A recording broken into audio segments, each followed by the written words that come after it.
Bonsoir, bienvenue à une autre rencontre du projet Winston. Et ce soir, le thème de la rencontre, c'est faut-il flinguer les estimations? Avec moi, j'ai deux intervenants particuliers, Laurence Wolf et Frédéric Le Guédois. Je vais leur demander de se présenter. Laurence Wolf. Bonjour, Laurence, ravie d'être là. Je vais me présenter vite fait. Je travaille dans l'IT côté fonctionnel produit depuis des années, voire des dizaines d'années. J'ai été successivement responsable fonctionnel à la belle époque du cycle en V, puis PO, PM. Ensuite, j'ai été coach agile, puis orga, puis produit, ce qui est quasiment synonyme, hein, ça dépend de la mode du moment, et parfois manager de transition côté produit, et ce, dans des petites comme dans des grosses structures. Et j'ai toujours été confrontée au délicat sujet des estimations, ce qui revient à dire finalement prédire l'avenir. Voilà. Très bien. Frédéric. Frédéric Le Guédois, trois activités, une activité de coaching agile, voilà, si on peut le formuler comme ça, on va dire accompagnement agile, une activité de conférencier depuis quelques années déjà, avec une conférence qui a beaucoup tourné, qui s'appelle « Cessons les estimations », c'est peut-être un peu pour ça que je suis là aujourd'hui, et puis une dernière qui est sortie cet été qui s'appelle « En toute simplicité », et voilà, j'avais fait une petite pause pendant 5 ans sur les conférences et ça a repris cet été, et puis une troisième activité de formation, avec une principale formation qui dure d'une durée de 2 jours sur comment est-ce qu'on fait pour arrêter des estimations dans un contexte de développement logiciel. Voilà pour la présentation. Et donc, vous êtes ici chez le projet Winston, qui est un peu mon véhicule depuis un peu moins d'1 an, pour reprendre l'accompagnement. Non pas que j'ai arrêté, mais je reprends à mon nom, entre guillemets. Et ça peut être l'accompagnement Orga, principalement, et j'ai pas peur de dire Kanban ou Scrum. Scrum n'est absolument pas obsolète, et Scrum est tellement mal fait partout que ça vaut le coup de toujours continuer à en parler. Et donc, d'ailleurs, en parlant de Scrum, ça a un peu démarré comme ça, ce point ici. C'est Laurence, en regardant la masterclass sur Scrum et l'agilité avec Claude Aubry et moi. À un moment, elle m'envoie un message, elle me dit « Non mais Pablo, d'accord, vous dites que vous faites pas d'estimation, mais on arrête les conneries. Dans la vraie vie, jamais comme ça. dans la vraie vie, ça s'est pas passé comme ça. » J'ai dit ce sujet n'est pas encore fini, et non, il fait partie de tout un ensemble de sujets qu'on ne finit pas et qui est toujours présent. Alors je me suis dit, tiens, je vais rappeler Frédéric, qui est quand même la référence sur le sujet, en tout cas un point de repère pour les gens sur le sujet, et on s'est dit qu'on allait de nouveau en parler. Pourquoi, Laurence, tu as été si surprise, ou tu n'as pas été surprise, mais tu m'as envoyé dans la figure, non mais d'accord, mais arrêtons les conneries, c'est pas possible. C'est pas tout à fait ce que j'ai dit. C'est-à-dire que vous disiez, Claude et toi, que maintenant, dans vos différentes missions, il y a plus de sujet d'estimation. Les gens savent que prédire l'avenir, c'est pas possible, et donc c'est plus un sujet. Et ce que j'ai répondu, c'est que dans mes précédentes missions, qui étaient des missions longues et dans des grosses structures, je suis pas sûre que ce soit mieux dans des petites structures, force était de constater que toutes les discussions, toutes les conversations revenaient au sacro-saint planning ou roadmap, ce qui sous-entendait des estimations fiables. Et moi, ce qui me gêne beaucoup, c'est l'idée d'estimation fiable, parce que par définition, c'est pas possible. Donc là, je vous rejoins. Par contre, là où je ne rejoins pas du tout, ou peu, ou pas encore, ou peut-être jamais, c'est l'idée d'être d'accord pour ne plus du tout estimer. C'est-à-dire que je ne vois pas comment c'est possible de piloter, de réfléchir à comment le logiciel qu'on fait servira un jour à des gens, et servira vraiment, sans avoir quand même une vague idée de, dans les grandes lignes, qu'est-ce qu'on aura fait pour quand, et surtout qu'est-ce qu'on aura fait à court terme, quoi. Qu'on sache pas ce qu'on va faire dans 2 ans, bien sûr, c'est de toute façon complètement impossible, mais de là à dire qu'on peut pas un peu s'engager grosse maille sur ce qu'on va faire d'ici 3 mois, voire d'ici 6, je vois pas comment c'est possible de s'exonérer complètement de ça, si on doit piloter une activité de production informatique qui est agrégée à d'autres activités industrielles ou que sais-je, quoi. Et j'ai certainement pas de réponse magique, hein. Mais je pense qu'il faut être extrémiste, ni d'un côté ni de l'autre, et que trouver là où on peut mettre le curseur, c'est très compliqué, et surtout, c'est différent dans chaque situation rencontrée. J'ai pas encore réussi à trouver d'endroit où les conversations autour des estimations et encore pire chiffrage, même si souvent finalement estimation veut dire chiffrage, soient apaisées, sereines et matures, quoi. Qu'on fasse pas dire n'importe quoi à une estimation. D'accord.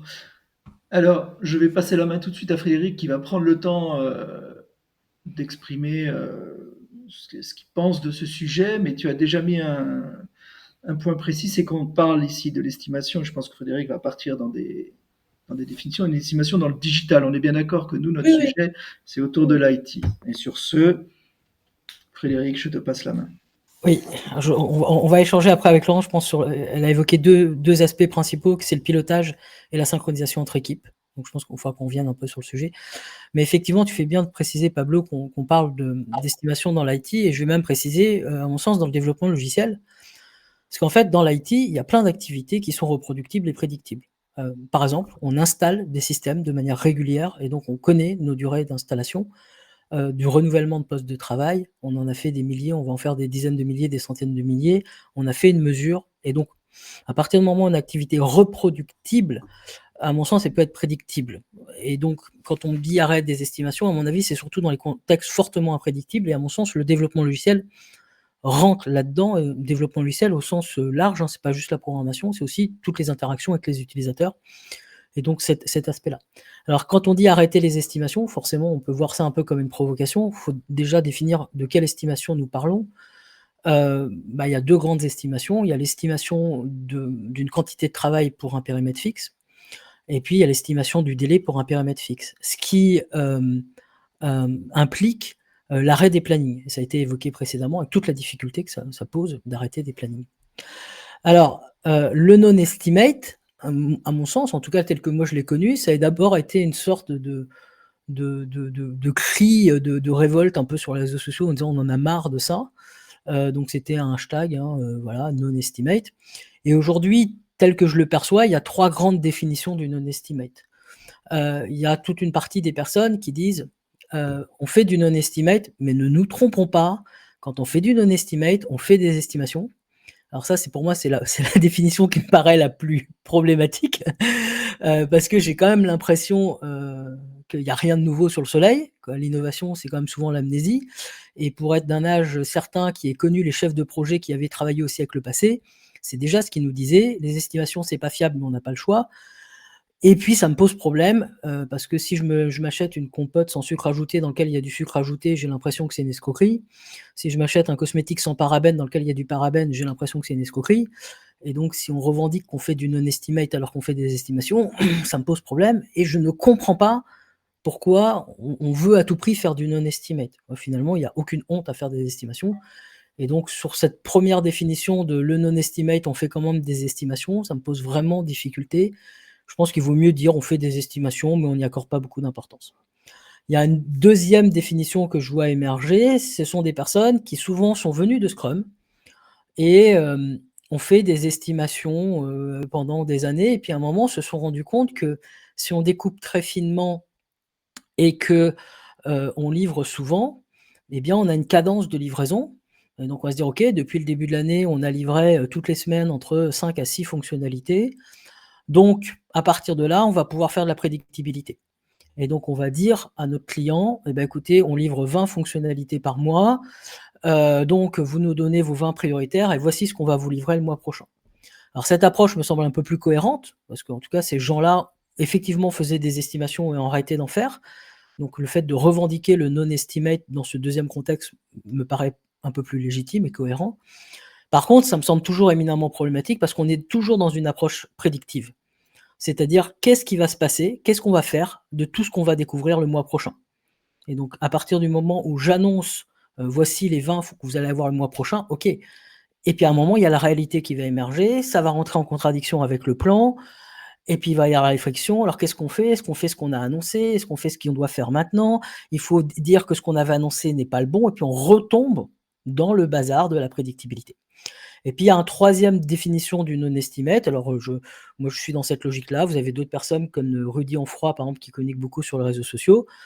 En fait, c'est de dire on va essayer de passer dans un pur fonctionnement adaptatif sans fonctionnement prédictif. Et du coup, l'arrêt des estimations, c'est ni la finalité ni le moyen. C'est-à-dire que le but, c'est pas d'arrêter les estimations. Le but, c'est probablement d'avoir des utilisateurs satisfaits, de livrer rapidement des fonctionnalités à grande valeur ajoutée, j'invente rien. Et donc, le but, c'est pas d'arrêter les estimations. Ça n'a pas de sens d'avoir ça comme finalité. Et je dis que c'est pas le moyen non plus, parce que, en fait, aujourd'hui, on se sert des estimations pour répondre à un certain nombre de besoins. Laurence l'a dit, piloter l'activité, synchroniser des équipes. On pourrait utiliser les estimations pour découper des fonctionnalités. On peut utiliser les estimations pour communiquer auprès de nos utilisateurs. Donc, en fait, on se sert des estimations pour plein d'usages différents. Et si à un moment, on veut arrêter les estimations, il va falloir trouver des alternatives pour répondre à tous ces besoins-là. Et c'est là où c'est très compliqué, et je rejoins Laurence, c'est que si on utilise les estimations pour 10 à 15 usages, il va falloir trouver 10 à 15 alternatives, et je rejoins aussi Laurence sur le fait que ça dépend du contexte. Et donc ça, c'est extrêmement compliqué. Donc en fait, l'arrêt des estimations, c'est ni la finalité, ni le moyen. On ne va pas arrêter les estimations, au sens, c'est pas comme ça qu'on va activer le système. Il faut qu'on trouve des alternatives pour pouvoir les arrêter. Alors si c'est ni la finalité, ni le moyen, c'est quoi ? Ben, en fait, c'est un indicateur, les estimations, c'est un marqueur qui est très très fort qu'on est dans un fonctionnement prédictif. Parce que bien entendu, si je fais des estimations de prix ou des estimations de délai, c'est que je suis en train de prévoir le futur. Et donc, si je suis dans un fonctionnement prédictif, je ne suis pas tout à fait dans un fonctionnement adaptatif. Et la question du curseur, et peut-être que j'ai encore du boulot à faire pour aller vers un pur fonctionnement adaptatif. Et donc moi aujourd'hui, c'est surtout comme ça que je le vois. J'ai des estimations, donc je suis dans un fonctionnement prédictif, et peut-être que je pourrais faire des choses pour aller vers un fonctionnement plus adaptatif. Voilà, donc à mon sens, les estimations, l'arrêt des estimations, c'est ni la finalité ni le moyen, je le répète. Et puis la dernière chose, mais je pense qu'on va en revenir après sur des cas un peu concrets, c'est que, à mon sens, le fonctionnement prédictif appelle le fonctionnement prédictif. C'est-à-dire qu'à partir du moment où j'émets un planning, on maintient la croyance que la planification est possible, et on risque d'avoir beaucoup de débats, que Laurence évoquait, de débats qui ne vont pas être sereins sur la prédiction du futur, etc. Et on va chercher à vouloir améliorer les plannings, donc on va mettre du formalisme un peu plus important, on va faire des études plus importantes, donc on va repartir sur des cycles un peu plus lourds. Et donc, le fait de dire on fait des estimations, mais ça n'a pas de conséquences, en fait, ça a beaucoup de conséquences après les estimations. Pas forcément des conséquences qu'on identifie, mais vraiment le prédictif appelle le prédictif. Donc il y a quand même un enjeu, probablement, de passer dans un pur fonctionnement adaptatif. Laurence, est-ce que tu veux rebondir dessus ou je rebondis moi dessus? Ce que je voudrais, c'est que tu donnes un peu, ou que moi je donne, les réflexions qu'on a eues suite au fait qu'on décide de faire ce débat. Ouais, vas-y. J'ai failli te couper au moins 14 fois, Frédéric, mais là, vas-y, Pablo, Ok. et ensuite, je me lance. Alors moi, c'est juste, avant que Frédéric ne parle, on s'est dit chacun dans notre coin, on note un peu les choses pour lesquelles les estimations sont... Pourquoi il y a ce débat? Alors, on est d'accord sur le fait que... On est d'accord sur adaptatif versus prédictif. On est globalement d'accord. Je pense qu'on est même plus que globalement d'accord. Moi, j'ai besoin, si je me fous des estimations, de quoi j'ai besoin? J'ai besoin de limiter les risques, mais on est juste en train de faire de l'adaptatif. Donc finalement, je redis les choses. J'ai besoin de découper en petits éléments pour limiter mes risques et avancer étape par étape. C'est ça dont j'ai besoin. Donc, sous le mot estimation, c'est ça que finalement, c'est des tailles limites. C'est des tailles limites, comment tu agrèges ton truc et comment tu avances. Alors après, dans ton exemple, je ne veux pas rentrer dans le débat, on en parle après, mais dans ton exemple, tu dis un mois, forcément, c'est long. Donc, il pourrait y avoir... Enfin, tu dis dans ton deuxième exemple, tu dis on prend un fonctionnement un peu intermédiaire, on se projette à un mois. Non, mais si on se projette à une semaine, 2 semaines, on est dans ton adaptatif. Ok, on veut éviter l'effet tunnel. Qu'est-ce que j'ai quand je parle estimation? Le problème, je suis opposé à quand tu as dit l'adaptatif appelle l'adaptatif. J'ai cru que tu allais aller ailleurs. Pour moi, ce que je voulais dire, c'est qu'on a une problématique de cohérence entre les systèmes et on ne peut pas se permettre d'avoir la moitié d'un système et la moitié de l'autre système. Ok, donc dans ce que tu dis, je pense que ça va être difficile d'arriver et de dire à un client, on passe directement dans du complètement adaptatif, sous-entendu, on n'avance pas après pas et on refuse de regarder au-delà parce qu'on estime que ça n'a pas de valeur ou que la valeur ne vaut pas l'enjeu de le faire. Et moi, je me disais, ouais, mais quand même, pour amener en fait, dans mes expériences, pour amener cette transition, il faut quand même une étape intermédiaire où on casse l'estimation prédictible, on travaille juste sur les morceaux que l'on agrège et qui nous donnent effectivement une cadence, comme tu l'as défini. Hein. On ne fait pas les estimations, on fait une cadence, et cette cadence, on la réplique. Une chose que je dis aussi sur les estimations qui me semble important quand j'essaie de convaincre les gens, c'est que des années et des années d'études nous ont montré qu'on était nul en estimation, l'être humain, mais d'autres études nous ont montré depuis des années qu'on était bon en comparaison. Donc, ok, allez, on bascule sur la comparaison et l'observation d'une cadence. Après, je pense que tout le jeu de notre débat, ça va être où est-ce qu'on place nos curseurs, où est-ce qu'on avance ou pas. Qu'est-ce que je me suis noté d'autre? Je ne me suis pas noté grand-chose d'autre.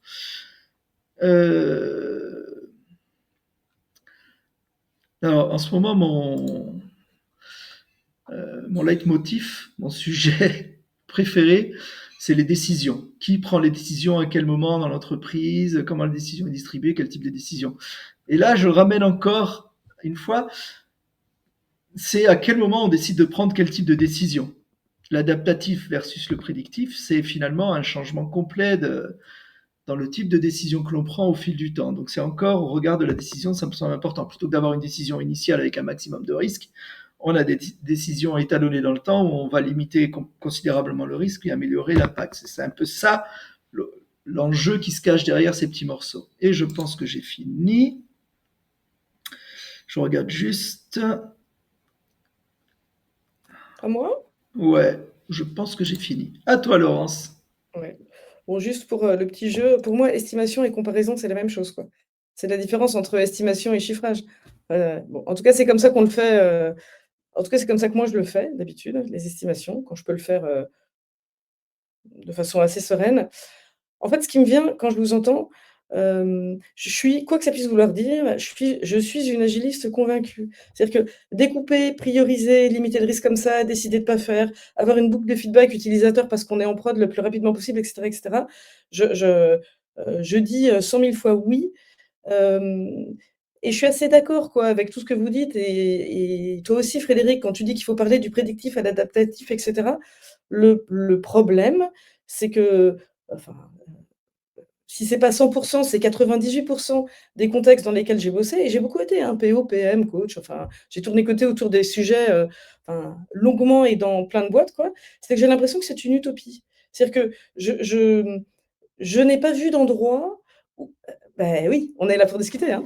J'ai pas vu d'endroit où ça a été possible de faire de l'adaptatif pur. Parce que les personnes et j'ai fini par avoir de l'empathie pour elles, hein, je comprends. On leur donne un gros paquet de pognon pour faire un gros paquet de trucs et du coup, la problématique estimation revient à une problématique budget, qui revient à une problématique d'accrochage entre les différentes composantes qui ne sont pas que les Hem, j'ai beaucoup de mal, quoi. J'adorerais, j'ai beaucoup essayé et je me suis toujours heurtée à un double principe de réalité. C'est-à-dire que je n'ai jamais réussi à avoir une idée de comment faire complètement sans, d'une part et d'autre part, à partir d'une certaine taille de boîte, hem, je me suis toujours heurtée à une culture qui était finalement tellement contre que le mur me semblait totalement, il y avait des petites poches qui arrivaient bien, mais au global, on arrivait en co-machin ou en co-truc, avec, le planning et le budget, quoi. Et j'avais beau, arriver avec, tout mon blabli qui est assez bien ficelé, hein, sur, le périmètre doit maigrir parce que le périmètre enfin, le rapport Chaos qui dit que 50 des fonctionnalités sont jamais utilisées. Enfin, j'ai un baratin bien rodé là-dessus, hein, qui est audible, qui est pas complètement idiot. Il ne passe jamais le cap hem, du stress, du moment où on estime que ça prend trop de temps, ça coûte trop cher, et peu importe ce qu'est ce ça, quoi. Alors on va rebondir. Je commence un tout petit peu ou tu veux commencer, Frédéric? Vas-y. Non, j'ai adoré la formule de Laurence qui parle d'utopie et je ne sais pas comment faire sans. Et je pense que c'est les 2 principaux freins. C'est-à-dire que les gens, la plupart des gens ne savent pas comment faire sans, et donc ils pensent que c'est une utopie, donc ils n'essayent pas. Et je pense qu'il y a quelque chose, il y a vraiment quelque chose de la croyance limitante là-dessus, qui fait que très souvent, c'est pas mis en place parce que les gens sont intimement convaincus que c'est pas mis en place. Et Ce qui veut dire quoi? Ouais, faut que tu refasses ta phrase là. Qui veut dire quoi, Frédéric? en fait, c'est la croyance limitante. Les gens disent c'est impossible, donc ils n'essayent pas, donc c'est impossible. D'accord, ok, ce cycle-là. Ce cycle-là, et qui est très puissant. C'est-à-dire que Ouais. les gens vont te dire c'est impossible. Ok, est-ce que tu as essayé? Bah non. Bah pourquoi? Non, moi. Bah parce que c'est impossible. Je vais, mais c'est quand Laurent s'exprime très bien les choses, et après voilà, je pourrais. Alors, Je me permets de t'interrompre. Ils essayent pas quoi? de faire sans estimation, de faire de l'adaptatif pur. Ils essayent pas de faire de l'adaptatif. Qu'est-ce que ça veut dire enfin, peut-être que la question est stupide, mais qu'est-ce que ça veut dire faire de l'adaptatif pur? Ça veut dire que tu fabriques. Ne plus chiffrer les estimations, ne plus estimer les fonctionnalités, et ne plus faire de planning. Les gens n'essayent pas. C'est vrai. Et les gens n'essayent pas. Et là, je pense que tu l'as parfaitement résumé. Les gens ne savent pas comment faire. Ils pensent que c'est impossible, donc ils n'essayent pas. Moi, je vais vous donner un exemple que j'ai. Imaginez qu'on soit sur une planète, d'accord? Et tout le monde est sédentaire, d'accord? L'être humain a les mêmes capacités qu'actuellement, mais tout le monde est sédentaire. Donc personne n'a jamais couru le marathon, d'accord? Personne n'est sportif. On est tous sédentaires. Et il y a quelqu'un qui va vous dire, on va courir le marathon. Ok? On y va, on part. En tant que sédentaire, au bout de 20 minutes, vous êtes crevé, vous avez mal partout, et vous dites, ok, courir le marathon, c'est impossible. Ok, donc on serait dans une humanité qui ne ferait pas de sport parce que personne n'aurait fait du sport. Et là, on est vraiment là-dedans. C'est-à-dire que comme on ne le voit pas, on se dit c'est impossible, donc on n'essaye pas. Et je pense qu'il y a vraiment quelque chose qui relève de la croyance limitante. J'essaierai de donner un exemple après concret d'un truc où on arrive pour voir qu'en fait, ça dépend. Hein. C'est pas toujours simple, hein, je rejoins Laurence. Parfois, culturellement, il y a des vents en face qui sont violents. Mais parfois, ça marche facilement, parfois, c'est un peu plus complexe. Mais vraiment, le fait d'être convaincu que c'est une utopie, on le voit partout. Alors moi, j'ai arrêté d'en faire en 2009, donc maintenant j'ai beaucoup de contexte. Après, je reconnais aussi que quand je quitte l'émission, souvent, les estimations reviennent. Hein. J'ai eu des échos après. Donc voilà. Mais je te laisse, Pablo, puis je reprendrai. Je vais essayer d'illustrer après un cas concret.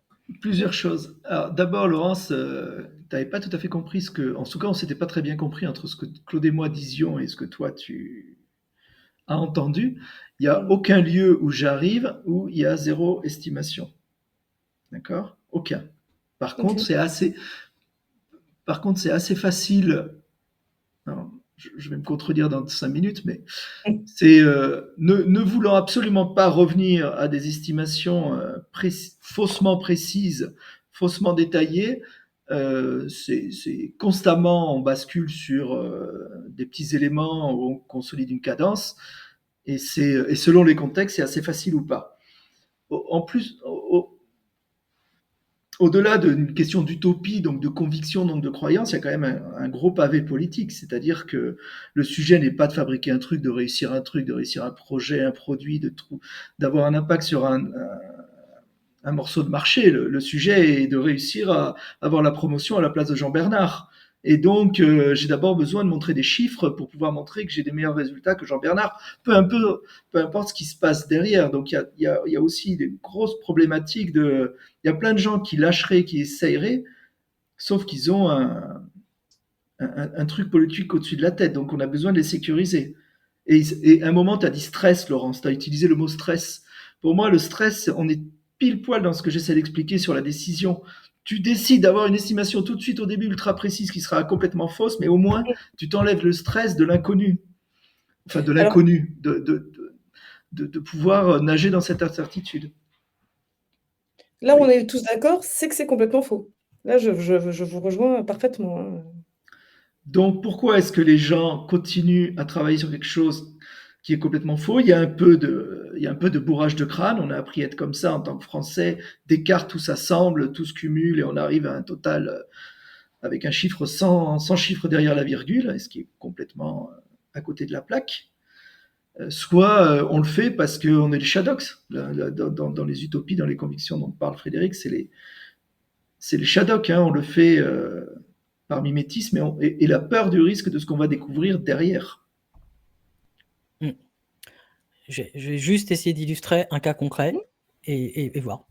Je commence un accompagnement avec des développeurs. On se connaissait un petit peu. On n'avait jamais vraiment bossé ensemble, on se connaissait un petit peu. Ils ont commencé à mettre en place du Scrum. Ils viennent du cycle en V, mais ils se sont appropriés Scrum et ils font un planning au début de chaque mois. Et Laurence l'a dit, tous les plannings sont faux. Voilà, sans aucune surprise. Et quand j'arrive dans ce contexte-là, la première question qu'on se pose, c'est pourquoi est-ce qu'ils font des estimations? Et donc là, il y a 2 grandes raisons. Il y a les estimations Shadok, je te prends l'expression, c'est-à-dire qu'ils ont toujours fait comme ça, donc ils ne voient absolument pas comment est-ce qu'on pourrait faire autrement. Donc le planning mensuel, c'est une inertie culturelle. Et la deuxième raison, c'est qu'ils se servent de ces estimations pour donner de la visibilité à leurs utilisateurs via des intermédiaires qu'on va appeler le métier. Donc ils ont ça. Quand je rentre en contact avec eux, je m'aperçois de quoi? Je m'aperçois qu'ils ont un gros avantage qui est propre à leur activité, c'est que la granularité de ce qu'ils font est extrêmement fine, et elle est évidente. C'est un contexte où il n'y a pas besoin de faire de découpage, on va dire que c'est prédécoupé, et c'est fonctionnel. C'est-à-dire toutes les petites bribes qui peuvent livrer, et ben en fait, ça va être utilisable par un utilisateur. C'est magique ce contexte. Ouais, C'est et le contexte, j'ai un autre contexte beaucoup plus compliqué après, si on a le temps. Donc j'arrive dans ce contexte simple et j'échange un peu avec eux et je leur dis qu'est-ce qui fait que vous déclenchez une livraison? Alors je précise quand même que comme ils font un planning tous les mois et qu'il est toujours faux, il y a quand même quelques conséquences aux estimations, hein, qui sont assez fâcheuses. Premièrement, tout le monde pense qu'ils sont mauvais, puisque quand on émet un planning, eh ben, on va émettre un critère de jugement sur le planning. Or, on est en train de juger sur des critères prédictifs une activité imprédictible. Donc ça, c'est quand même hyper néfaste. Et en plus, en réaction, l'équipe de développement, forcément, elle a fait ce qu'on fait toujours dans ces cas-là, elle a bloqué toutes les demandes pendant le mois. Donc en fait, ils passent leur temps à leur dire « Ah non, non, non, vous pouvez rien demander, aucun changement pendant un mois parce qu'on vous a fait un planning. » D'accord? Et pourquoi est-ce qu'on ne peut pas changer d'avis? Bah, parce qu'on fait de l'agilité. Bon, vous connaissez la blague. Ça fait un peu saigner. Elle est très répandue. Hein, elle est très répandue. Et donc, ça fait saigner un peu les oreilles. Et donc, on a un planning mensuel parce qu'on veut donner de la visibilité aux utilisateurs, mais c'est un mensonge. Parce que c'est les estimations Shadok, on a toujours fait comme ça, et on pense que c'est une utopie de faire différemment. Avec les avantages que j'ai dit, mais déjà des effets néfastes, très directs, sur la capacité d'adaptation au changement durant le mois, et sur des conflits, des jugements. On juge les personnes sur le respect, les engagements, les plannings, qui sont irrationnels. Donc on a une base de si c'est un succès ou un échec qui est rationnel. Et donc quand j'arrive, je leur demande comme ça, ok, qu'est-ce qui fait que vous déclenchez une livraison? Et donc ils me disent, on attend d'avoir 10 éléments qui sont prêts. Je leur dis, mais pourquoi 10? Ils me disent, parce qu'en fait, pour chaque livraison, il faut remplir le formulaire B48 en 59 exemplaires et les envoyer à tous les comités, donc une charge fixe administrative. Et puis, le second point, c'est qu'ils disent, en fait, la livraison, c'est plein d'opérations techniques. Et ça, on le connaît très bien dans le monde de l'agilité. Donc moi, je fais un deal avec eux, je leur dis, écoutez, je vous propose qu'on aille automatiser tout ce qui est administratif et qu'on automatise tout ce qui est technique. Il faut que le déploiement, ça soit un clic. Il ne faut pas que ça soit un vœu, il faut vraiment que le déploiement, ça soit un clic. Et je négocie avec eux, je leur dis, ok, mais en attendant qu'on mette ça en place, on va commencer les travaux tout de suite, est-ce qu'on pourrait passer sur de la livraison unitaire, dès qu'il y a un élément? Et ça marche. Les développeurs me disent, banco, on fait de la livraison unitaire, on va accroître un peu la charge administrative, parce qu'à chaque livraison, on a du travail à faire, mais on fait de la livraison unitaire. Et à la fin de chaque livraison, je suis même un peu taquin, c'est même pas à la fin de chaque livraison, c'est à la fin de chaque élément, on envoie une notification. Voilà. Alors, à qui? À toutes les personnes qui nous demandent de la visibilité sur l'activité. Donc, on commence à mettre ça en place, et forcément, quand je vais voir les managers, et je rejoins Laurence, je ne vais pas leur dire « Hey, vous avez un mode qui date du siècle passé, basé sur la prédiction du futur qui est rationnel. » Je leur dis juste, j'ai échangé avec les développeurs, ils ont une charge fixe à la livraison qui est un peu lourde, ça serait peut-être intéressant d'automatiser. Et là, ils te disent, oui, ça fait longtemps qu'on est identifié. Si tu veux t'en occuper, tu t'en occupes. Et donc, on part là-dessus. L'automatisation complète, administrative et technique, je ne vais pas vous le cacher, ça aura pris 3 mois quand même. Voilà. Mais dès le début, on sera passé sur de la livraison quotidienne. Parce que quand vous avez 10 éléments, j'ai oublié de le préciser, il livrait toutes les semaines, tous les 15 jours, parfois un peu plus souvent. Mais à partir du moment où de 10 éléments, on passe à de la livraison unitaire, donc découpage fin, et bien en fait, on passe à la livraison quotidienne. Et donc là, tous les gens qui veulent avoir de l'information sur l'activité, qui ont de la défiance, et ben en fait, on les noie sur les notifications. Parce qu'au début, on a un élément par jour, puis 2, puis 3, puis 4, forcément. Et donc, il y a un moment, on va noyer les personnes sur les notifications. Alors, sur cette expérience-là, je n'ai pas eu la remarque, mais sur des précédentes expériences, j'ai eu la remarque, où on m'a dit, vous travaillez trop. Là, on ne me l'a pas dit. On m'a juste dit, oh, il y a quand même beaucoup de notifications. Hein. Et tout d'un coup, là où auparavant les métiers disaient que les gens étaient mauvais parce qu'on les jugeait au regard de quelque chose qui était prédictif, donc irrationnel, tout d'un coup, les gens, ils voient qu'il y a plein de choses qui sont faites.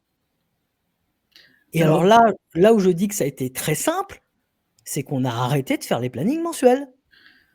Et personne ne s'est rendu compte. Et personne ne l'a demandé. Donc, on a complètement arrêté le planning mensuel. On a noyé les personnes sous les notifications dès que les livraisons étaient faites. Et voilà. Et alors, je précise un autre élément, c'est qu'au début, j'assiste à toutes les livraisons. Et très souvent, il y a des développeurs qui ont dit « mais j'ai un doute sur ça ». Et forcément, quand ils faisaient le planning et qu'il y avait un doute, qu'est-ce qu'on fait? Est-ce qu'on casse le planning ou est-ce qu'on prend le risque de livrer? Il y a ce truc-là. Mais à partir du moment où vous n'avez pas fait de planning, vous n'avez pas fait d'annonce, la personne a un doute, tu vérifies. Tu vérifies, on livrera demain, on livrera après-demain, tu vérifies. Donc en fait, il y a une qualité qui s'accroît parce que les gens vont au bout de leurs compétences. Aujourd'hui, on recrute des gens hyper compétents et on leur donne 60% du temps qui est nécessaire pour faire le boulot. Donc, ils livrent des choses, ils n'ont même pas exprimé leurs compétences.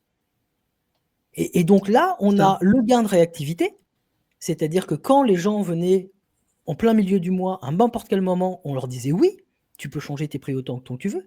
On a un gain de qualité, d'accord?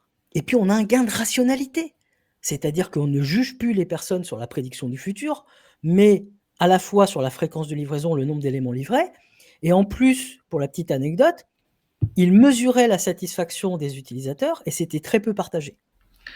Et à partir du moment où on a arrêté le planning, moi je suis allé chercher l'indicateur de satisfaction des utilisateurs et on l'a remis devant. Et donc au manager, qu'est-ce qu'on a communiqué? Fréquence de livraison, nombre de fonctionnalités, satisfaction utilisateur. Oui, on a des outils pour piloter. Et on n'a plus rien de prédictif. C'est-à-dire qu'au début de journée, on ne savait pas ce qu'on allait faire dans l'après-midi. Et ça posait aucun problème. Aucun. Frédéric, on est complètement d'accord avec ça, et je vais me faire l'avocat du diable malgré tout. C'est des contextes pas si fréquents que ça quand Laurence, elle dit sur 100%, parce que là, tout d'un coup, tu as une équipe qui est en mesure, de façon autonome, de livrer des petits bouts, et qui en plus est en mesure de livrer des petits bouts fonctionnels, et qui en plus est en 3 mois, ce qui est court, qui peut être très long pour certains, mais court pour d'autres, est capable de se mettre en ordre de marche sur une automatisation complète de son produit ou de son projet. Et donc là, on met le doigt sur un truc très compliqué dans les résistances que l'on a, c'est que il faut un environnement complet qui te permette de basculer sur cette façon de faire. Et là, parce que d'habitude, on a des adhérences, dans la majorité des cas, il me semble qu'on a des adhérences beaucoup plus fortes ou qu'on a une dette technique, un état des lieux beaucoup plus abominable, et potentiellement on ne sait pas découper bien les choses. Et donc, le temps de passer, on a besoin d'une suspension des croyances des dirigeants, et c'est là où il y a un affrontement qui est dur entre on a l'habitude, on est en stress, on a le risque, et tout d'un coup on va basculer sur autre chose. Donc, c'est que là, il y a un boulot d'accompagnement qui est compliqué. Je rebondis, j'ai noté 2-3 trucs sur ce que tu disais, et après j'aimerais qu'on pousse le curseur très loin très loin dans le sens, moi je fais pas du pur prédictif comme tu le décris. Donc quelle est la marge qui me manque? Mais attends, et puis on va laisser Laurence rebondir. Je prends mes notes quand je regarde sur le côté, je n'écris pas à des copains, je prends des notes sur ce que tu dis, hein, je le précise. Donc oui, c'est pas. Alors à un moment tu disais c'est pas bien d'avoir un plan parce qu'un plan va amener plein de choses négatives. Mais à mon avis, il y a un chemin intermédiaire de transformation, de changement qui permet de montrer que les plans, ça, ça vaut le coup à certains moments d'avoir des plans tant qu'on est libre de les changer à tout moment. Et je comprends que ta difficulté, c'est de dire ah bah ouais, mais à partir du moment où vous avez un plan, vous en êtes l'esclave, donc le boulot il est là-dessus. C'est parce que ça vaut le coup d'avoir un plan. Des fois, on fait des meilleures décisions de changement parce qu'on a eu un plan. Donc on avait, en gros, c'est tu fais du design, c'est ça ton plan, et puis après tu changes. Donc il faut toujours rester libre. Donc là, à mon avis, tu as bien mis en évidence que la difficulté, c'était, tu as une adhérence de besoin de. Tu peux pas juste décider d'arrêter de faire des estimations. Tu as besoin d'avoir un déploiement continu par des petits morceaux où tu peux mesurer un impact. Et là, ça devient du beurre. Alors, arrêter les estimations, c'est énormément de travail. Ah oui. Ouais. Voilà. Il y a beaucoup, beaucoup de boulot pour arrêter les estimations. Mais ce n'est pas possible si on n'essaye pas. Ça, je t'entends. Donc justement, je vais tester le essayons jusqu'au bout, que moi je ne fais pas, avec toi après et avec Laurence. Donc j'ai compris que la mauvaise image des DSI depuis 20 ans, c'est parce qu'ils estimaient. On le savait déjà peut-être. C'est pour ça que tout le monde les engueule tout le temps. C'est pour ça que c'est la dernière roue du carrosse. C'est pour ça que quoi qu'il arrive, c'est ceux qui ratent tout. Puisque c'est ceux qui font et à qui on demande des engagements précis. Et je voulais juste préciser qu'à partir du moment où tu dis aux gens, vous délivrez que un par un, ben là, tu actionnes une règle très importante. Tu améliores énormément la prédictibilité, puisque plus il y a de contraintes, plus la prédictibilité est forte. Quand tu dois livrer 10 trucs, tu ne sais pas quand ils vont arriver. Quand tu dois en livrer qu'un, tu sais beaucoup plus où il va arriver. Donc, c'est un boulot essentiel. Mais tu comprends bien qu'on va te dire, ouais, mais quand il y a 10 équipes, quand il y a du hardware, donc on mesure bien la difficulté de tous ces contextes. Voilà. Laurence, tu voulais rebondir aussi ou je pousse mon curseur maintenant? Continue. J'ai noté mes questions, je peux les poser après. Je voudrais pousser le curseur un peu plus loin, dire donc Vas-y, pose vas-y. tes questions maintenant peut-être? Non? Non, mais j'ai des questions Vas-y. pas, comment dirais-je, pas très finaudes, mais il n'y a pas de plan. Mais il n'y a pas de plan au sens roadmap chiffré, parce que j'ai du mal à savoir en fait si là on parle de chiffrage ou d'estimation. Oui, 1000 fois oui. Pour autant, hein, c'est moi la méchante dans le débat, je me demande comment est-ce que c'est possible d'avoir quand même je vais le dire autrement, je pense qu'on a néanmoins besoin d'avoir un certain alignement de toutes les c'est quoi le terme officiel? De toutes les parties prenantes, enfin de tout ce qui grenouille autour du logiciel, parce qu'on ne le fait pas juste pour s'amuser, à faire du code, quoi. S'il y a 0 plan, je ne sais pas exactement ce que je mets derrière le mot plan, et certainement pas une roadmap figée. Hem et tu dis qu'on se base sur les feedbacks utilisateurs qui peuvent nous demander tout un tas de trucs, changer des vies et cetera. Très bien. Comment est-ce qu'on fait pour faire le tri entre les différentes demandes d'utilisateurs quand il y a plusieurs natures d'utilisateurs, ce qui est quand même assez classique? Enfin, je comment est-ce qu'on décide finalement de ce qu'on fait et de ce qu'on ne fait pas? Quelle est l'échelle de priorisation? Enfin, je ne sais pas exactement comment le dire. OK. Alors j'ai deux. Une réponse floue me va, hein. Je pense pas qu'il y ait un espèce d'algorithme parfait, Non, mais il y a hem il y a plusieurs éléments de réponse. La première, c'est que je pense que c'est intéressant que la direction donne des directions. Ouais, jusque-là, je Voilà. suis assez d'accord. Et donc il Mmh. faut qu'elle les donne d'une certaine façon. Voilà, et donc moi, j'ai aucun problème avec le fait de dire: «Notre objectif, c'est de rajeunir notre clientèle, notre objectif, c'est de raccourcir tel délai, notre objectif, c'est ça». Donc que la direction donne des directions, et d'ailleurs sur les budgets, j'ai aucun problème à avoir un budget assez descendant si le budget est accordé sur une problématique donnée et pas sur la solution. Parce que bien entendu, Mmh. si on a un chiffrage d'une solution, vu que la solution, on ne la connaît pas, elle va changer à peu près tous les jours, tant d'un point de vue technique que fonctionnel, on va découvrir en avançant, ça n'a pas de sens. Mais du coup, on n'est plus dans les estimations, c'est ce que je disais, hein, périmètre figé avec un prix ou périmètre figé avec un délai. Si on nous dit, voilà, vous avez un budget de temps, pour traiter telle problématique ou pour avancer sur telle problématique, on n'est plus dans de l'estimation puisqu'on ne connaît pas la solution. Rapidement, on va avoir une problématique qui est celle de la confiance. Parce que la direction va dire « Oh là, je suis en train de faire un chèque en blanc, et moi, je veux quand même pouvoir piéger les personnes à la fin. » Je caricature à peine. Donc, il faut qu'ils prennent un engagement pour pouvoir contrôler qu'ils ont bien travaillé. Et là, on prend un engagement sur un truc imprédictible et on rentre dans du management ubuesque où les gens vont prendre des engagements sur le futur dans un contexte imprédictible et ça sera systématiquement l'échec, indépendamment de leur implication, du travail fourni, de la satisfaction utilisateur, etc. Donc, on a quelque chose qui est pas sain. Alors après, sur la priorisation, comment est-ce qu'on fait pour prioriser? Alors, on peut prioriser par retour sur investissement, donc estimation divisée par estimation, donc c'est foireux sur foireux, ou par point de vélocité et point de complexité, donc on divise des estimations par des estimations, c'est tout ça, foireux. c'est la même chose. Là, on ne parle que d'estimation quand on dit ça. Voilà. Et alors, autrement, on peut prioriser par priorité utilisateur. Donc, on va voir nos utilisateurs, on leur dit, voilà, il y a alors je pars d'une communauté utilisateur, après je réponds à ta question, plusieurs communautés utilisateurs. C'est plus Et donc, compliqué. une communauté utilisateur, on va voir les gens, grosso modo, on fait un vote, et on leur dit, ou si on a quelqu'un qui est bien représentatif, on lui demande, ok, parmi tous ces problèmes, c'est quoi ton problème principal? Voilà. Et on attaque par ça. Donc, ça rejoint ce que tu évoquais, la comparaison. Donc, moi, j'ai pas de problème avec les gens quand on leur dit, voilà, il y a 30 problèmes, c'est quoi qui vous pose le plus de problèmes aujourd'hui? C'est quoi le plus gros irritant? C'est ces 3-là. J'ai pas l'impression qu'on fasse d'estimation à ce niveau-là, c'est une simple comparaison entre des éléments. Si on commence à dire, ok, on veut créer tant de valeur, on veut gagner tant, ça va coûter tant, là, on commence à rentrer dans un processus d'estimation irrationnel. Mais de dire, aujourd'hui, au vu de ta situation et de ta connaissance, sur ces 30 problèmes, c'est quoi tes plus gros irritants? C'est ces 3-là. Voilà, c'est une manière de comparer. Alors après, la question, c'est si j'ai plusieurs communautés, il y a quelqu'un qui doit trancher, et c'est un rôle qui est éminemment compliqué, parce que autant la collecte des données est démocratique, autant la priorisation est forcément dictatoriale.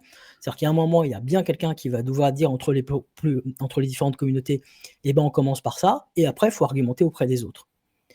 Et alors là, à mon sens, ça relève beaucoup plus de fait de capter plein de signaux, y compris des signaux faibles. Moi, je me souviens, j'avais une PO un jour qui est revenue. C'était la plus belle priorisation que j'ai jamais vue. Elle arrivait en disant « Je suis allé en réunion, à ce moment-là, il y a eu ce grand silence. Là, on rentre sur un terrain miné. » Et elle était partie d'un silence, en fait. Donc, il y a un moment, on a besoin d'une intelligence humaine quand il y a plein de personnes qui vont demander des choses différentes pour dire, au vu des informations que j'ai, au vu des informations que j'ai, le plus pertinent, c'est ça. Et d'un soutien Il n'y a pas managérial. d'algorithme de calcul, parce que dès que je vais introduire du calcul, du calcul de coût ou de valeur produite, en fait, on rentre dans l'irrationnel. Non, mais attends, juste là, on rentre dans le débat sur la valeur, et c'est encore un autre débat, et en plus, on limite le risque en faisant cette livraison au fil de l'eau. Donc, ce débat à nouveau devient possible. Enfin, le fait de ne pas être précis sur la valeur et de le faire à l'intuition, ça fonctionne parce que l'intuition est bonne, et en plus, on a un regard assez rapide dessus. Et en plus, l'APO dont tu parles, elle est soutenue par toute sa hiérarchie quand les différents utilisateurs, plus ou moins puissants, vont repasser par la fenêtre pour dire « je veux ma fonctionnalité à moi ». Quoi. Il faut quand même je voudrais donner la parole un peu des questions à nos invités. Et attends, avant, on se fait une phrase chacun de fin. Parce que finalement, j'ai pas posé la question de jusqu'où je le pousse jusqu'au bout à Frédéric, mais ça m'est venu en fait. C'est tout simplement, c'est possible d'aller jusqu'au bout, de dire on arrête complètement de penser estimation et on ne fait que 1 plus 1 plus 1 plus 1 plus 1 et on décide au fil de l'eau là où ça nous mène si notre système le permet. C'est le système que tu as décrit, c'est-à-dire on travaille par petits morceaux, en flux continu, on est capable de délivrer la fonctionnalité et de regarder l'impact. Donc si on veut vraiment aller au bout de l'absence totalement d'estimation, il faut que tout le système soit compatible avec ça, ce soit possible là-dedans. Et donc il y a des systèmes, c'est possible, des systèmes qui le sont moins. Et bon, on aura des questions là-dessus. Voilà, c'était ma phrase de fin. Laurence et Frédéric, votre phrase de fin. Et puis, c'est pas la fin. On posera des questions où les invités nous poseront des questions, où ils nous diront des choses, où ils voudront préciser des choses. Donc moi, ma phrase de fin intermédiaire, c'est pour te répondre, Frédéric. Je pense, j'ai l'impression que ce que tu décris, que pour que ce que tu décris fonctionne, finalement, le plus gros frein, c'est la pile managériale. et qu'il faut que cette pile managériale soit convaincue et embarquée par ça, quoi. Qu'elle soit le soutien de la PE, qui a une intuition, j'aime beaucoup les PO féminins, qui a une intuition géniale, enfin pas une intuition géniale, qui grâce à des choses concrètes et des signaux faibles, comme tu dis, réussit à avoir une priorisation intelligente entre tous ces besoins contradictoires. Mais pour que ça, je pense que c'est très possible, mais pour que cette priorisation intelligente, qui évidemment va évoluer avec le temps, hein, tienne, il faut que toutes les personnes qui ont plus d'égalons, qui sont au-dessus, soutiennent cette priorisation-là. Et de mon expérience, c'est ça en fait le plus compliqué. C'est là que le bas blesse, quoi. Et c'est pas pour se faire plaisir, ça amène de la valeur, tout ça. Parce qu'on l'a peut-être pas assez dit ça. Vas-y, De quoi? Fred. Je dis, on décide pas d'arrêter on est tous d'accord que ça amène beaucoup de valeur. Oui, c'est pas juste pour être chic. Hein, Alors, je vais d'abord rebondir sur ce que disait Pablo et après sur ce que disait Laurence. En fait, on manque de temps, donc j'ai raconté l'anecdote dans le contexte simple. On montrait déjà que c'est possible, que c'est pas une utopie. Dans un certain nombre de contextes, on peut le faire assez facilement. C'est 3 mois de boulot. Bon, voilà, c'est 3 mois de boulot. J'ai pas raconté les anecdotes dans les contextes compliqués, où ça prend 18 mois. Voilà. Quand c'est possible, même à la fin de 18 mois. Mais oui, on est dans des durées beaucoup plus... On est dans des durées beaucoup plus longues. Qui se retrouvent un peu plus partout. Ouais. Voilà, et donc après, je pourrais raconter. Et puis après, il y a les aspects où on est très transparent, et je pense pas qu'il faut amener l'arrêt des estimations comme un étendard. Moi, je suis un peu trop étiqueté maintenant là-dessus, mais en fait, on passe son temps à faire d'autres transformations qui, à un moment, font qu'on n'aura plus besoin des estimations. Mais je pense qu'il faut vraiment le garder à l'esprit, que tant qu'on a des estimations, on est dans un fonctionnement prédictif, et que le fonctionnement prédictif appelle le fonctionnement prédictif. Et donc, il y a quand même la volonté d'aller déraciner ça. Et puis alors, il y a des aspects... Attends, juste là-dessus, Frédéric, je fais une parenthèse.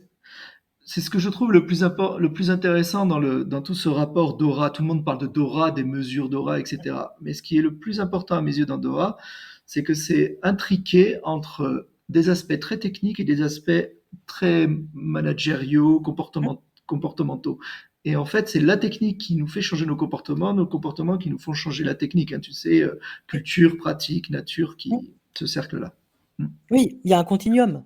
Il y a forcément un continuum. Donc, quand on dit que l'agilité, c'est daily, druc, machin, si j'ai pas de déploiement continu, si je sais pas découper finement, qu'est-ce que je fais comme agilité? Donc, il y a forcément un continuum entre la technique et puis on va dire la gestion, si on peut appeler ça comme ça.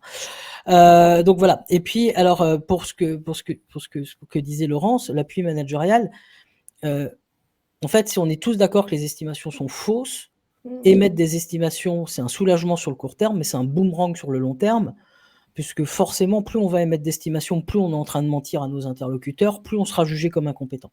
Ça, je suis tout à fait d'accord. Et donc... Mais si on dit on ne ferait pas d'estimation, on est jugé incompétent le jour 1. Et à la fin, tout le monde sait que non, que c'est un mensonge. C'est un mensonge. Mais alors, bon, on verra avec les questions des personnes. Moi, j'ai connu un contexte vraiment compliqué. On a réussi, il a fallu 18 mois. On met en place des choses dès les premiers jours pour donner de la confiance, pour donner de la visibilité, etc. Et on garde à l'esprit que tant qu'on fait des estimations, on est dans un fonctionnement prédictif. Donc, je ne suis pas dans un fonctionnement adaptatif. Et à un moment, il suffit qu'il y ait quelqu'un qui intervienne en disant nos plannings sont toujours pas fiables, il faut les fiabiliser, truc machin. On peut tout à fait repartir très rapidement dans des choses plus lourdes, plus prédictives, alors que si on a déraciné les estimations, on n'a plus cette problématique-là. Oui, mais oui et non, parce que tu as même toi dit toi-même qu'en quittant certains contextes... moi quand je pars, ça revient, mais ça c'est... Donc non, donc en fait c'est pas ancré. Ah ben non, ça, Et d'ailleurs, ce serait très intéressant, on n'aura pas le temps aujourd'hui, mais de savoir pourquoi est-ce qu'ils reviennent à la vie d'avant, quoi. Alors c'est pas le sujet, je vous arrête. Ok. Les autres présents, là, est-ce que vous avez envie de dire un truc ou pas du tout? Est-ce que vous avez envie de rebondir? Ou rien de plus? Je pense que j'ai pas mal de choses à dire. Vas-y, présente-toi quand même 10 secondes. Ouais. Sébastien Nobour, développeur logiciel spécialisé sur React et Node.js. Et aujourd'hui, en fait, là, je suis rentré de vacances aujourd'hui. J'ai eu ma mission qui est terminée aujourd'hui parce que les plannings n'ont pas été respectés. Dans le sens où il y avait des estimations qui avaient été réalisées par des personnes qui ne sont même plus sur le projet et qu'en réalité, on n'a pas la solution en réalité à fournir quelque chose qui correspond aux attentes basées sur ces estimations-là. Donc, je le vis là, cette problématique-là de avoir des estimations qu'on sait totalement être basées sur du vent. Donc, j'ai essayé d'apporter, moi, dans mon contexte, au moins d'éveiller les consciences et faire comprendre que je pense que ce qu'il faut rechercher surtout, c'est pas tant les estimations et nos estimations, c'est d'avoir une approche scientifique, en fait. Sur toutes ces choses-là ingénieriales où on veut se baser sur des outils qui sont dont la prédictibilité est vérifiable et démontrable grâce à des mathématiques, des formules mathématiques qui sont prouvées, quoi. Sauf que Tu là, sais le qu'on va pas sont être pas. d'accord, Sébastien, là-dessus. Enfin, en tout cas, Ouais. avec moi, tu vas pas être d'accord. Frédéric, Laurence, j'en sais rien, les autres, j'en sais rien. Mais... Je pense qu'on n'a pas très bien compris Sébastien. Je pense que Sébastien, ce qu'il veut dire, c'est qu'il aimerait bien qu'on ait une approche scientifique et que comme on n'est Ouais. pas dans un contexte prédictible, tu m'interromps si je dis des bêtises, Sébastien, on ne peut pas utiliser ces mathématiques dans un contexte imprédictible. C'est ça que tu es en train de dire? C'est que ces mathématiques qu'on utilise aujourd'hui, là, si je prends un exemple tout bête, les calculs qu'on va faire, ça va être quoi? Des story points. Tout le monde s'assied autour d'une table, tout le monde sort un chiffre de sa tête, on fait une moyenne, même s'il ne faudrait pas en faire. Et on se dit que vu qu'on a calculé quelque chose, ça y est, Ah, tu veux dire le voilà, c'est côté quelque chose. factice de l'apparence du calcul. Or, c'est pas un domaine qui se prête à ce type de calcul. Ouais, moi j'attends une étude scientifique qui me dise que ça c'est une méthode prédictible, c'est sécurisant de s'en servir. Aujourd'hui, je ne sais pas s'il existe en réalité. Si, il y a plein d'études scientifiques qui montrent que les calculs d'estimation sont faux à 200-250% Ah oui, depuis voilà, oui. 25 ans. Oui, voilà, ça je l'ai vu. Ben, Alors, oui, ça on est d'accord. ben oui. Il n'y a rien malheureusement qui va dans l'autre sens en fait. Alors, on n'a pas parlé du fait que aussi, si on l'a pas mal dit, les gens veulent surveiller les développeurs et donc veulent des estimations parce qu'ils pensent que les développeurs vont rien foutre si il n'y a Non, pas d'estimation. ça, pour le coup, ça fait longtemps que je l'entends de moins en moins. Enfin, Ok. je trouve que cette légende est de plus en plus fausse, quoi. Ouais, tout le monde se rend compte que tout le monde, dès qu'il est libre, travaille normalement et puis voilà. Ouais. Mais là, tu es peut-être tombé dans un projet politique de Jean Bernard Oui, qui veut prendre la place d'eux ou qui s'en fout de savoir si le projet réussit ou pas. L'important, c'est qu'il y ait tel type de tampon à la fin dans 3 mois, quoi. ouais, Mais en tout cas, pour rebondir sur ce que tu disais, on a un problème français lié à notre envie cartésienne de pouvoir réconcilier les choses et de ne pas accepter cette complexité, quoi, cette imprédictibilité. On n'aime pas avoir des chiffres et dire, ben non, on peut pas les additionner, ça n'a pas de sens, on n'aime pas ça. C'est pas dans notre nature. Il y a un ouais. simulacre. D'autres rebonds? Ouais, vas-y, Julien. On t'entend pas. Ah, ça y Pardon, est. je mets le micro, ça doit être mieux. Je peux me permettre juste de réagir par rapport à ça parce que c'est peut-être parce que, comme tu le dis, on ne peut pas les ajouter, les additionner, ces chiffres. On les additionne souvent parce qu'on veut faire un plan comptable, qu'on veut alimenter des budgets, etc., qu'on veut suivre l'activité de l'entreprise. Sauf que j'ai quand même l'impression, moi, que les estimations, ça relève beaucoup plus du domaine de la statistique que de l'arithmétique. Et du coup, c'est deux domaines des mathématiques, mais qui fonctionnent pas de la même façon. C'est pas tout à fait les mêmes règles. Donc, je sais pas si cette idée d'avoir une approche plus statistique sur l'estimation, c'est quelque chose qui pourrait un petit peu nous réconcilier avec ces outils-là. Ça nous ramène peut-être à la comparaison. Et là, Frédéric et moi, on n'était pas d'accord avec Laurence. La comparaison n'a rien à voir avec une estimation. Je peux me défendre ou pas? Oui, naturellement. Tu as vu que j'ai laissé un blanc pour que tu... Pac. Ce que j'entends, ce que j'ai constaté, c'est que on n'est pas si mauvais que ça pour dire, pour faire un truc qui ressemble, ça m'a pris à peu près tant de temps, donc je pars du postulat que ça me prendra un temps qui ressemble. Et Et ça donne ne mets pas le temps dedans. Dis, ce truc-là, c'est à peu près comme ce truc-là. et Ouais. j'évoque pas le temps. Et ça fonctionne bien, ça. Et encore, enfin, sauf si tu prends le maître étalon de 1658, hein. J'ai mis une date au hasard, hein. Il Et y a, donc, il la statistique, c'est peut-être lié à ça. Ouais, Frédéric, pardon. y a plein de choses Ouais, auxquelles rebondir. La statistique, je pense que c'est la deuxième version du non-estimate que j'exprimais au début. C'est-à-dire, OK, on a découpé très finement, on sait qu'on a livré depuis 6 mois entre 4 à 6 fonctionnalités par semaine, on a une fréquence hebdomadaire, on en a 4 à 6. Donc, je sais que je livre 20 fonctionnalités par mois. Ça ne répond pas à la question qu'est-ce qui va se passer le mois prochain? C'est quoi les imprévus? Qu'est-ce qui va émerger? C'est quoi les nouvelles contraintes? Etc. Donc, en fait, la statistique nous permet de grosso modo dire on va en livrer 20. La statistique ne nous permet pas de prédire le futur. Attends, je Et, rebondis là-dessus, Fred, parce que moi, c'est exactement ce que je fais. Hmm. Parce que je pense que c'est le pied à l'étrier pour que les gens commencent à lâcher les estimations. Parce que les gens, vous savez, les gens, ont besoin d'entendre, ont besoin d'être rassurés sur le fait de dire, OK, dans 3 mois, où est-ce que je serai à peu près? Et donc, j'ai observé que dans le mois, c'est peut-être une grosse mesure, mais dans les 2, 3 semaines, je fais ça, et donc je le réplique, et donc, grosso modo, tu auras ça dans 3 mois. Le débat, le boulot d'après, le next step, c'est celui que tu décris. C'est approximatif. On peut changer à tout moment. Mais moi, si vous me demandez les étapes du changement vers ce flux continu que décrivait Frédéric, c'est mon étape du changement. Quand je suis confronté à des gens qui ont des grosses habitudes d'estimation, parce qu'ils me demandent, ah ok, mais qu'est-ce qu'on aura le 23 juin, Pablo? Eh ben, écoutez, et leur première rupture par rapport à leurs habitudes, c'est lâcher prise, attendez qu'on ait une cadence qui émerge. Donc faites rien pendant le temps qu'on ait une cadence. Et après, la discussion évoluera sur d'autres terrains.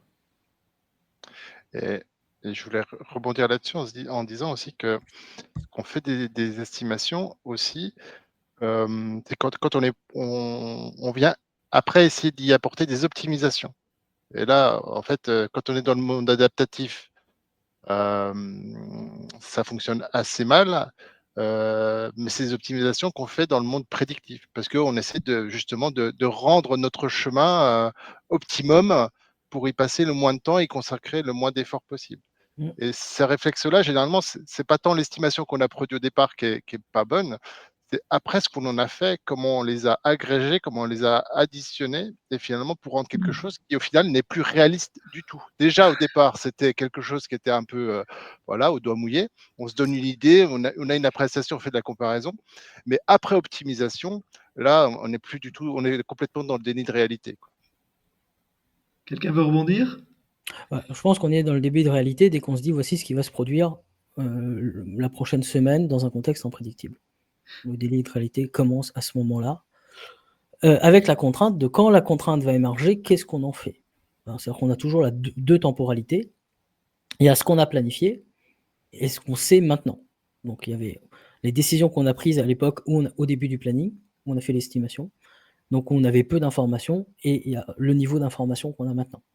Donc est-ce qu'on fait avec le maximum d'informations, c'est-à-dire ce qu'on a maintenant, ou est-ce qu'on fait ce qu'on avait planifié quand on avait peu d'informations? Ce qui me fait dire, parce que j'aime bien les formules un peu taquines, que la planification, ça reste quand même une lutte implacable contre l'intelligence. C'est-à-dire qu'on sait des nouvelles choses, mais alors il ne faut surtout pas le faire. Alors vous allez me dire, oui, on va refaire le planning. Oui. Alors on fait le planning, toutes les semaines, tous les jours, 2 fois par jour. Et imaginez que pendant ce temps-là, on pourrait travailler, quoi. C'est un truc qui est fou, quoi.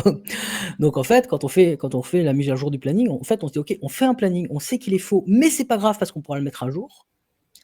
Pour moi, ça reste vraiment problématique parce qu'on fait une version de planning. Alors bon, c'est faux, mais on pourra le mettre à jour. Alors on fait la mise à jour.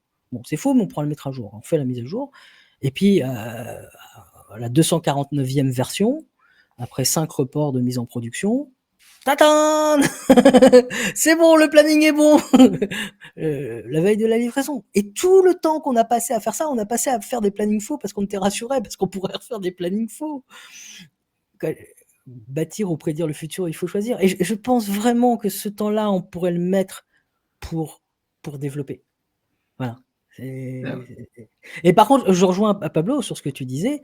Moi, j'ai beaucoup plus de facilité à travailler avec des équipes qui font du Scrum avec beaucoup d'estimation pour aller vers un arrêt des estimations que des gens qui font du cycle en V. Ah bah oui. Ah, Non, mais c'est évident. Et donc, le fait qu'il y ait des processus en amont, d'avoir déjà des livraisons un peu plus fréquentes, etc. L'exemple que je donnais en introduction avec le planning mensuel, c'est des gens qui venaient du cycle en V, mais qui étaient passés par du Scrum. Je remercie la personne qui les a accompagnés pour les amener vers du Scrum. Et donc, ils étaient toujours convaincus qu'il fallait faire des estimations. Ils en faisaient toujours. Mais là, on est passé très rapidement. Je pense que le travail qui a été fait en amont, faut pas le négliger, quoi. Il y a eu un travail qui a été fait en amont. Je rebondis un peu aussi là. Julien, ce que tu décris, c'est le cœur du cartésianisme, c'est-à-dire imaginer qu'on peut tout découper en petits morceaux. Et donc, dans la méthode de Descartes, tu commences par le plus simple, tu commences pas par le plus important, et tout se réassemblera à la fin. Donc, ton optimisation, c'est l'opposition des croyances entre l'adaptatif qui veut commencer par l'essentiel, et puis c'est pas grave qu'il y ait un peu de rework, on aura moins de boulot que cette optimisation qui est complètement hors sol, qui ne marche pas. Et aussi, un autre rebond, il faudrait quand même que les DSI réalisent qu'on vient de mettre en évidence deux de leurs plus gros problèmes et qu'elles ne s'y attaquent toujours pas. Elles perdent un temps incroyable à faire des estimations et des plans qui ne servent à rien et ça prend énormément de temps. Et elles ont une très très mauvaise image, comme vous l'avez dit, parce qu'elles ne font que annoncer des choses dont elles sont qu'elles sont fausses. Donc le problème de nos DSI, c'est le temps perdu et l'image. Et c'est là. Donc derrière les estimations se cache quand même quelque chose de très important, à mon avis. Après, c'est difficile pour les DSI parce qu'elles sont aussi dans une contrainte où on va leur allouer un budget parce que les DSI ne sont pas autonomes. Donc, on leur alloue un budget qu'elles ne connaissent pas au début. On leur dit faites-nous une roadmap sur 1 an avec ce budget-là. Le budget, il est toujours pas validé au 15 avril. Mais donc, elle commence à mentir, Julien. C'est tout le sujet. Exactement. Elle commence déjà à bâtir une roadmap basée sur des estimations pour se tenir à un budget qui n'a pas encore été voté. Alors bon. Il y a plein de DSI. Si c'est des vrais DSI, ils sont en mesure de changer ça. Frédéric, tu avais levé les doigts aussi. Ouais, juste une petite anecdote. Je n'étais pas raconté la transformation difficile, mais quelque chose de très simple, puisqu'on parlait de DSI. Un jour, je suis contacté par le CTO d'une startup. Ils ne sont pas très nombreux et il me dit Frédéric, j'ai un problème de désynchronisation. Et j'arrive dans une structure extrêmement agile. Ils livrent tous les jours, la communication est fluide. J'ai même pris des notes lors de l'accompagnement. Voilà, donc très intéressant. Et ce qui était très drôle, c'est qu'en fait, la désynchronisation dont il parlait entre les équipes techniques et on va dire le commerce, parce que dans cette startup, c'était les deux grosses composantes, c'est qu'ils n'avaient de cesse d'annoncer ce qui allait sortir. Et à chaque fois, ils se prenaient les pieds dans le tapis. Et à chaque fois, en fait, ils étaient jugés sur ça, quoi. C'est la même chose que la précédente explication. Je suis resté une journée avec le CTO. On avait convenu d'une journée. Et j'arrive le matin, je lui dis, voilà, c'est simple, t'as le passé, tu le connais, t'as le futur, tu le connais pas. À chaque fois que tu communiques sur le futur auprès de tes utilisateurs, tu leur mens. Forcément, ils vont te le retourner. Et il me fait, ok, comment je fais quand on me demande des choses sur le futur? Alors je dis, la première chose, c'est qu'il faut que tu communiques sur le passé tous les jours. Le passé, ça s'arrête à maintenant. Donc en fait, comme il livrait tous les jours, tu mets la gomme, à chaque fois que vous livrez un truc, vous communiquez. Donc 100% de ta communication n'est plus mensongère, elle est factuelle. On arrête de mentir aux gens, on leur communique sur la réalité. Parce qu'on communique sur ce qu'on a fait. Et je lui dis, tout le futur, tu dis que c'est en R&D. Voilà. À chaque fois qu'on te pose des questions sur le futur, tu dis que c'est en R&D. On rentre à la première réunion ensemble, il l'a mis en place immédiatement. C'était la personne a dit ça sera prêt. Ça, je peux pas vous dire sans R&D. Par contre, on a livré ça, et il a détaillé ce qu'ils avaient livré, quoi. Ils communiquent uniquement sur ce qu'ils ont fait. Et donc, en fait, ça, c'est à la main quand même des techniques. Je communique sur quoi? Est-ce que je communique sur le futur que je ne connais pas ou est-ce que je communique sur ce que j'ai fait? Et juste pour redonner un tout dernier exemple, imaginez une équipe qui fait 50 livraisons par an, une livraison par semaine. D'accord? Imaginez qu'elle annonce systématiquement ce qu'elle va livrer. À chaque fois, elle se prend les pieds dans le tapis. Donc, elle fait 50 communications mensongères. Maintenant, cette même équipe qui livre 50 fois par an et elle communique a posteriori, après qu'elle ait livré, elle fait 50 communications véridiques, non mensongères. Qu'est-ce qui va générer le plus de confiance? Dans tous les cas, il y a 50 communications. Dans le premier cas, il y a 50 communications mensongères. Dans l'autre cas, il y a 50 communications véridiques. Qu'est-ce qui génère le plus de confiance? Pas la seconde option. Et on a communiqué autant. Et toute dernière chose, regardez les outils que vous utilisez aujourd'hui. C'est quand la dernière fois, à titre personnel ou professionnel, que vous avez choisi un outil sur la base d'une roadmap? On va sur son téléphone, on a un besoin, on prend l'outil, on télécharge, on utilise, ça me convient, ça me convient pas, je jette, j'en prends un autre, etc. Jamais on va consulter les roadmaps. Jamais. Les gens, ils choisissent leur produit en fonction du produit qu'il y a actuellement. Voilà. On En arrête. B2C, en B2B, je suis pas aussi sûr. Et encore une fois, si le projet est sain, quand on télécharge un truc sur le téléphone, c'est parce qu'on en a besoin. C'est sain. Si c'est il nous le faut parce que légalement ça arrive et dès qu'on est dans un autre type de projet où il y a du légal, de la politique, ça fout un peu en l'air le côté sain de ce SAIN, de ces raisonnements. Mais oui. Écoutez, si ça vous va, on arrête là-dessus. Je pense que c'était une belle conclusion par Frédéric. Ces questions de communication, ça peut être un truc très concret à appliquer dès le lendemain ou dès la prochaine réunion. Merci d'avoir été là. Merci à vous. Merci beaucoup. Et à bientôt tout le monde. C'est enregistré.